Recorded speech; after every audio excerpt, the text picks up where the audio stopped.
Hello.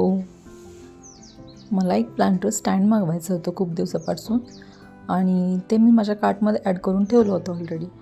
आणि मग suddenly असंच म्हटलं घ्यायचं तर आहे आपल्याला. मग फायनली मी ते मागवलं, ऑनलाईन परचेस केलं आहे मी हे स्टँड. मग ते कसं आहे काय आहे तुम्हाला या व्हिडिओमध्ये कळेलच. तर जेव्हा मी ते ओपन केलं तर बघताय तुम्ही इथे, तर त्याची क्वालिटी वगैरे तर एकदम छान आलेली आहे आणि एकदम ते स्टडी आहे, म्हणजे एकदम हलकं वगैरे काही नाही आहे. वेटला पण चांगलं आहे ते. आणि साधारणतः 10 ते 12 इंचाच्या कुंड्यासुद्धा ह्याचं वजन पेलू शकतील एवढ्या स्ट्रॉंग प्लांटर हे आहे. तर अशा प्रकारे हे प्लांटर मी या कॉर्नरला डेकोरेट करायचं ठरवलं. माझ्याकडे जे काही इंडोर प्लांट्स होते ते मी इथे कोपऱ्यामध्ये सगळे अरेंज केले आणि त्याच्यानंतर तुम्ही मग माझा हा कॉर्नर बघू शकताय कसा दिसतो आहे ते. आणि राया आणि तनिष्काचा खेळ सुरू होता. खेळ म्हणजे ते स्कूल आणि टीचर स्टुडंट असं वगैरे खेळत होते.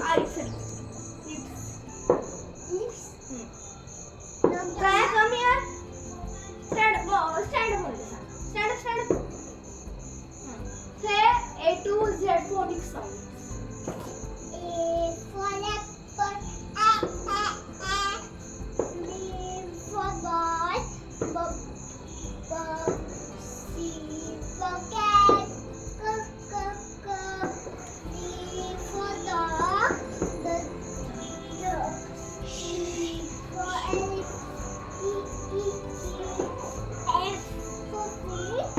Sit down.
आणि मला माझ्या ज्या गार्डनमधले प्लांटर्स आहेत त्याच्यामध्ये घालायला माती हवी होती आणि माती नव्हती.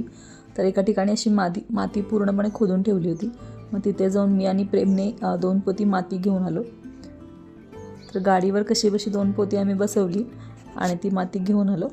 आणि तेवढ्यातच दारावरती एक आजोबा आले होते. त्यांच्याकडे अशी काही लहान मुलांसाठी खेळणी होती विकायला. मग मी रायासाठी एक एलिफंट घेतला होता. आणि तनिष्काचं एक स्कूलमध्ये ड्रॉइंगचं कॉम्पिटिशन होतं माय FM तर्फे. तर त्याच्यामध्ये तिने पार्टिसिपेट केलं होतं. तर त्याच्या थ्रू तिला हे सर्टिफिकेट आज मिळालं होतं. आणि हे जे दिसतं आहे व्हिडिओमध्ये तुम्हाला, ही झाडं, हे काही बाहेरची फॉरेनला वगैरे गेलेला रोड नाही आहे. तर हा आपला यशवंतनगरला जाणारा सुतगिरणीपासूनचा रोड तो आहे. तर त्या रोडवर तुम्ही कुणी याल तर ही झाडं तुम्हाला अशी बहरलेली बघायला मिळतील. मोस्टली ही झाडं विंटरमध्येच अशी फुलं देतात. तर खूप छान वाटत होतं हे बघायला. असा एक व्हिडिओ पण मी पोस्ट केला आहे माझ्या इंस्टाग्रामला आणि यूट्यूबला पण. खूप छान वाटत होतं बघायला. तुम्हाला जर ह्याचा अनुभव घ्यायचा असेल तर तुम्ही जाऊन बघू शकता. तर आजच्या ब्लॉगमध्ये एवढंच. भेटू नेक्स्ट ब्लॉगमध्ये. तोपर्यंत चॅनलला सबस्क्राईब करा, लाईक करा आणि शेअर पण करा. आणि थँक्यू.